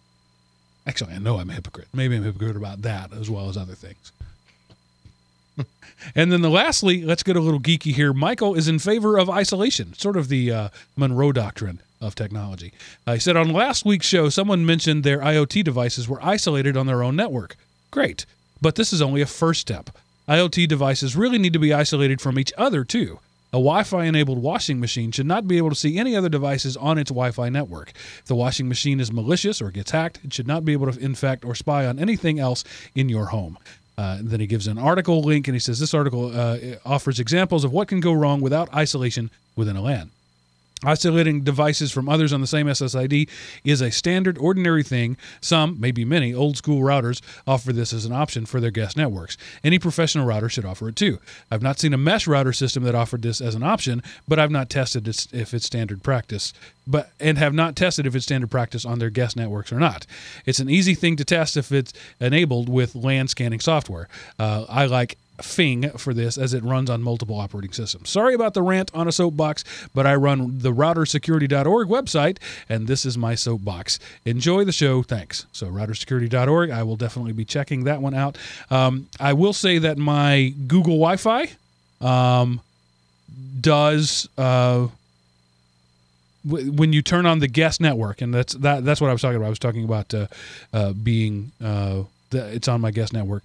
On my guest network, the option says, I'm just going to get, I wish I had it in front of me. But basically, when you put it on, when you configure your guest network, one of the options is devices can only see the internet.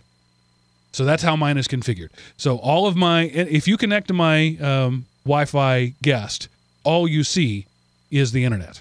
You don't see anything else on the internet. So you have a one-way path from you to the internet. And that's how I have my guest network and my IoT network configured. It's a little scary because I understand what he's saying. And there's an assumption that Michael's making that all of the IoT devices in my house, for example, I'll just use my own experience with this, are actually using some sort of TCP/IP protocol. They're not. Like my lights and my water fountain control system and my motion detection and a lot of water sensors, they're all run Z-Wave or Insteon or some protocol that's not based on an internet protocol. And they're all reporting back to a central controller, which itself has no access to the internet at all. So it is isolated in that regard. However, what he brings up is a really important point, and that is that newer devices that are coming online, you don't have the choice anymore about whether or not those devices are Wi-Fi enabled or not. And I think that it's a decision that I would make when I choose what doorbell to put on my house or what, all these various new devices that are coming out, as to whether or not I would go with any device that has any form of TCP connectivity at all. I would choose not to.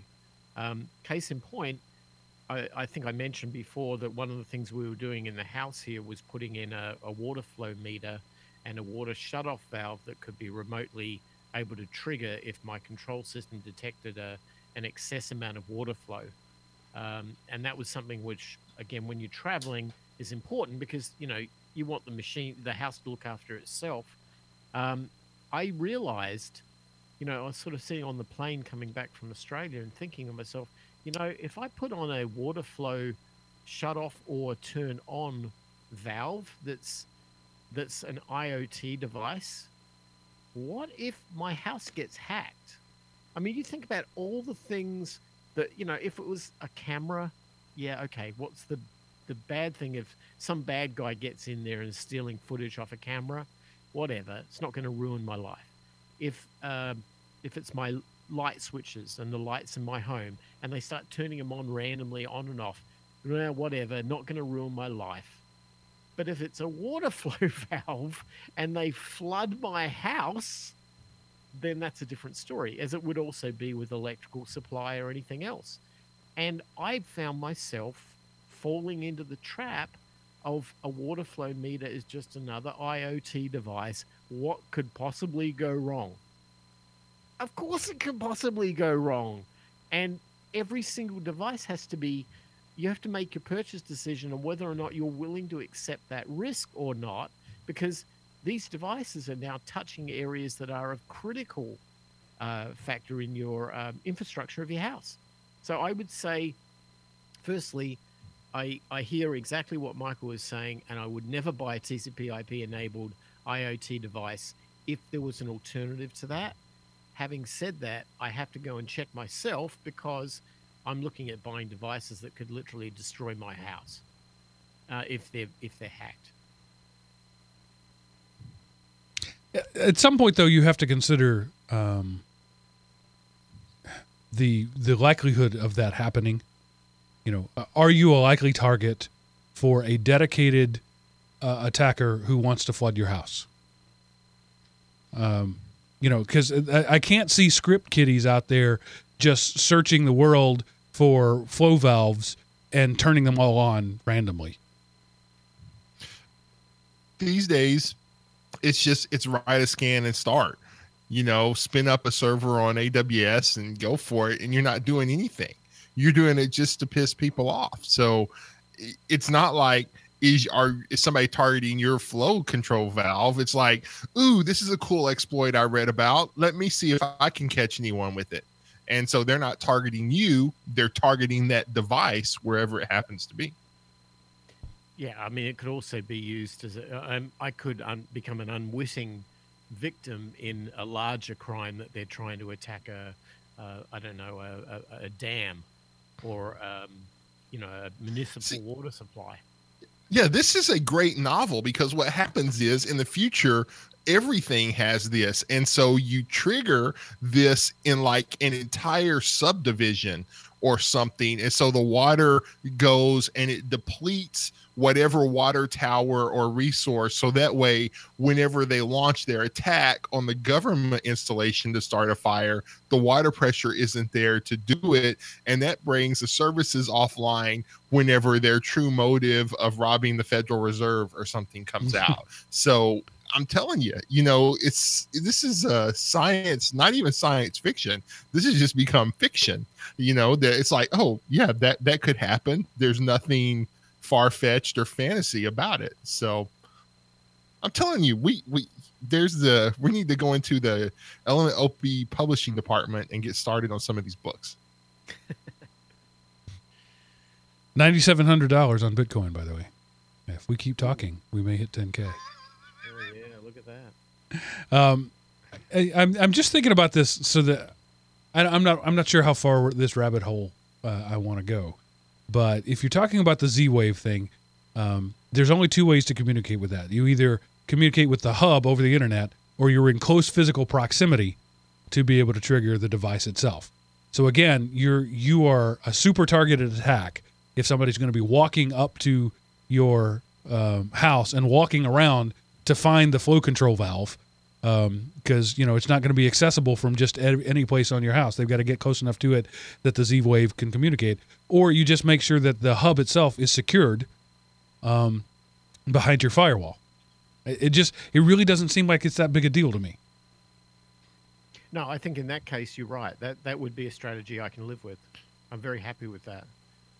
What I'm not happy with, though, is that the next flow control valve has its own internet-enabled, firmware updating thing, like a Nest thermostat has, for example. That's where I draw the line, because I don't want Nest. I don't want the thermostat to my air conditioner deciding, well, I'm sorry, you can't have cold air in 120 degrees in Phoenix because I've got to do a firmware update. No, that ain't going to happen. Yeah, we don't support that model anymore. Default settings off. But at the same time, after you go on vacation. At the same time, you can't not have firmware that updates. That's the surest way to make sure that everything's going to go to hell, is to not have firmware that updates over the internet. So it's a fine line you have to walk. So, and in my dystopian novel, here's the thing: you're not going after all these individual things. You hack the company that has recorded every location that it dialed in from, and then it pushes out an update that punches a hole in your firewall, and you've just breached the entire neighborhood. I think the point is that these are things that have to be considered, and nobody's considering them. Manufacturers aren't considering them. Salespeople aren't considering them. End users aren't considering them. And yet, they must be considered. Yeah. Michael is, so props to him. Right. I obviously am. Can't you tell? Yeah, hey, props to Seth. There you go. Yeah, I'm real down all of a sudden on this. You really. Why do I care anymore? So the cure there is, I guess, roll all your own IoT stuff. If everything starts with an Arduino or a Raspberry Pi, and you don't download any open source code but hand code it yourself, then you can be relatively sure that you'll be safe for anything but your own mistakes. Let's all do that. Yeah. Or do you really need that flow control valve powered over the internet? Yeah. Come on, we all know the answer to that question is yes. It's like we had a leak. I mentioned it on the show earlier. Our garbage disposal leaked, and so I went and bought a moisture detector. It's a smoke detector, only it doesn't detect smoke. It's got 2 points, and if water connects the bridge between those 2 points, it makes a loud beep. Not good if I'm going to be in Australia for 2 months, but good enough to make sure that something doesn't leak for a week. Like we think it did before. So there are always low-tech solutions to high-tech problems. Okay, that's enough about that. As always, Seth, in keeping with fashion, we're going to skip all the news, unless there's just something here that we have to do. It's the standard fare. FCC hates you. We haven't talked about net neutrality being bypassed. Yeah, really in quite a while. Yeah, it's been a few weeks. The FCC hates you and wants you to pay more money. There you go. Yep. Okay. You just summed up. I think we can say, though, I think net neutrality is a lost cause. Absolutely. Yeah, it's been dead for a year. Yeah. There will be people out there who are still out there on the internet. You know, the vigilantes. They're out there fighting the good fight to try to stop it. You know, keep net neutrality. I'm sorry, you're a year late. Yeah, I really think the issue. Yeah, it went. I'm sorry. Go ahead, Seth. Go ahead.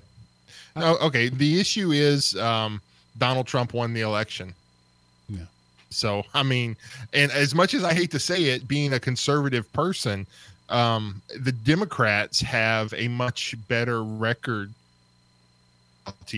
than the Republican, or the people that the Democrats have sold out to have a better record on net neutrality than the people the Republicans have sold out to. So that's the short explanation.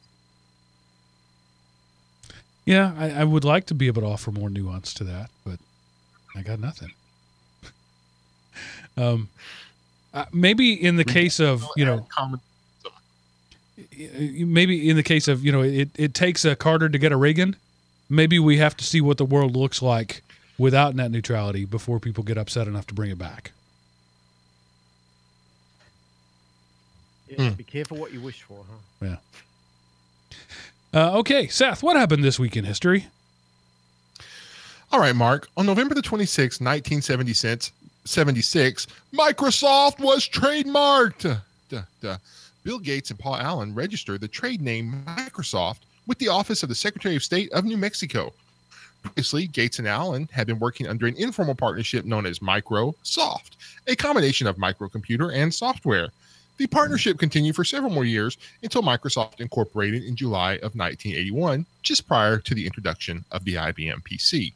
And that's what happened this week in history. And now, Mark, back to you.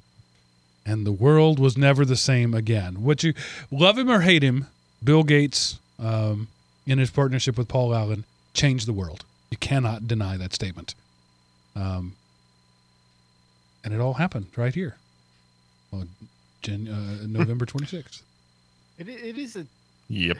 There was something about that time that there were no rules. It was the Wild West, and these guys could make up everything there. No one wanted to know about computers or that sort of thing. There was, I remember the 80s, there were no TV shows about computers. There was no billboards about computers. People, if you wanted to buy a computer, you had to go and hunt down some store in some cheap part of town, because nobody could afford to pay for decent real estate. And maybe you were lucky enough to have a Radio Shack, and you could go in there and know that the guy running the shop didn't know anything about computers, but there was one in the back somewhere.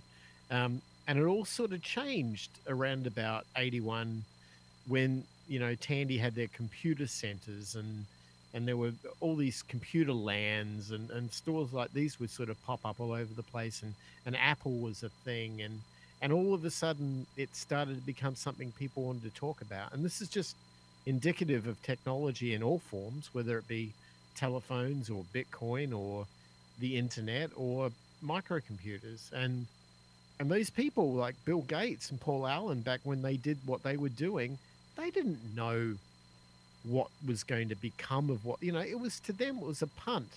They had faith, but there were a couple of geeks that didn't really think like everybody else, right? And most people didn't want to think like them. They didn't want to be like them. But these guys had the audacity to stick it out and to actually think that what they were doing was important, where everybody else told them, go away, kid, I've got my CB radio to play with. I don't need no computer, whatever that is. And look what happened. So rebels come in all shapes and sizes, and somebody's passion for something should never be easily dismissed, because you never know, you could be talking to the next Bill Gates. Yeah, and people would like to be in Bill Gates' position, right? Incredibly wealthy, to the point where it would be very difficult, if even possible, to spend all of his money. Paul Allen the same way. Allen got out years ago and has just been doing nothing but spending money for 30 years. And so people would love to be in that position, but you have to be able to take the risk. You have to be willing to drop out of Harvard. You have to be willing to stay up all night coding and do a presentation with unwashed hair. You have to be able to sell something you don't own yet. These are all things that Bill Gates and Paul Allen did. And if you're not willing to take the risk, you will never reap the reward. Another lesson that I think younger generations need to learn. There can be no reward without risk. The best you can get is mediocrity. And if mediocrity is okay, if that's okay with you, and it is, 99.999% of the entire human population has lived and died in complete anonymity and utter mediocrity. It's not necessarily an evil thing, but it's safe. And you can be safe and you can be mediocre your whole life, but you will never be transcendent if you don't take incredible risks. Didn't mean to sermonize there. It just happened. No, you're right. And, the thing I would add to that is that age is an interesting animal when it comes to this, because these people were in their 20s, maybe even younger, when they were doing these sorts of things. And it's easy for me, I'm over 50 years old. I can look back.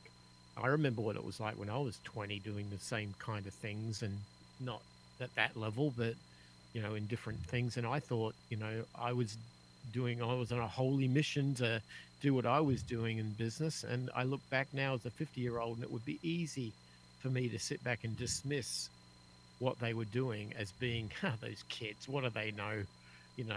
But no, they do know.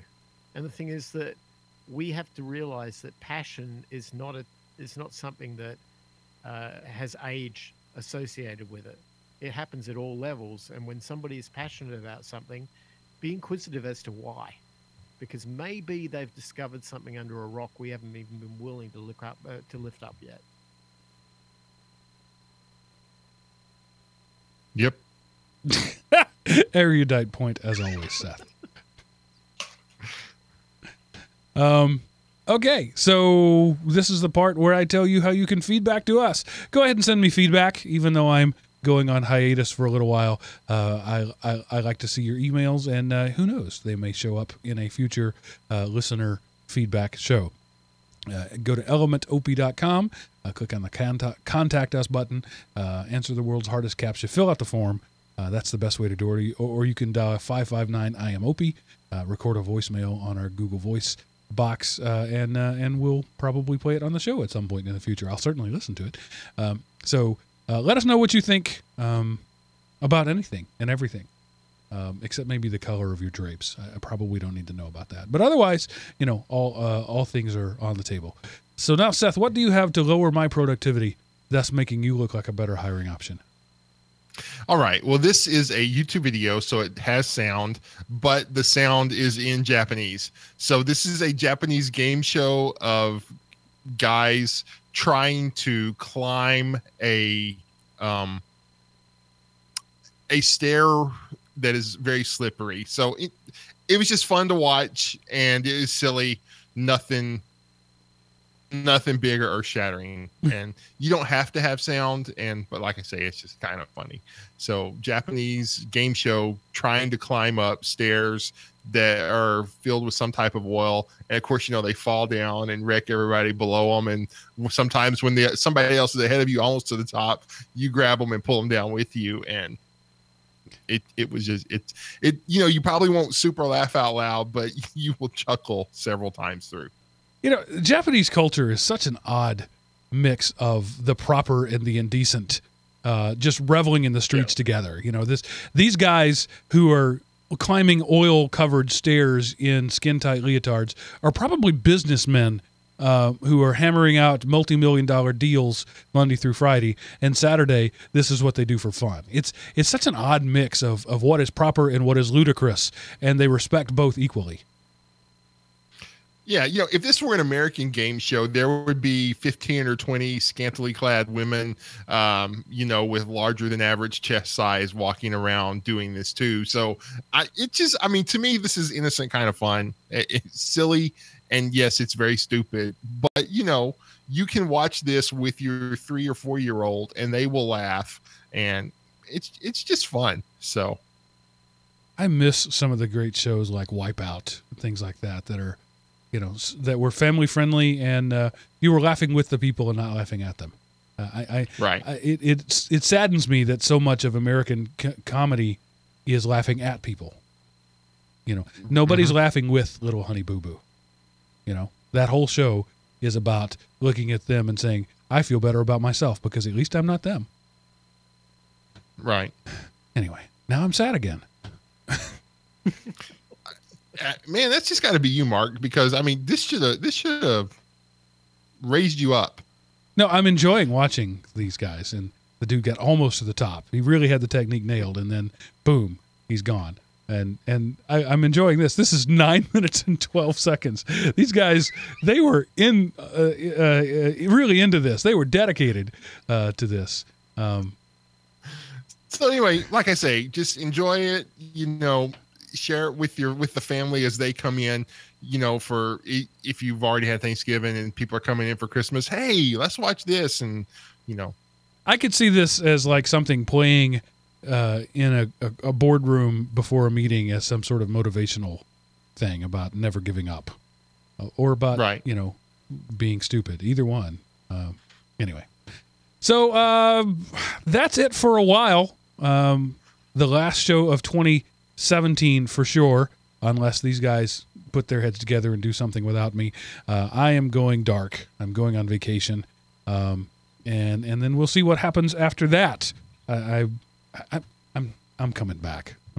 I love doing this too much to not come back, but I'm not sure it'll be in January. We'll just see. The only cure for burnout is not doing it.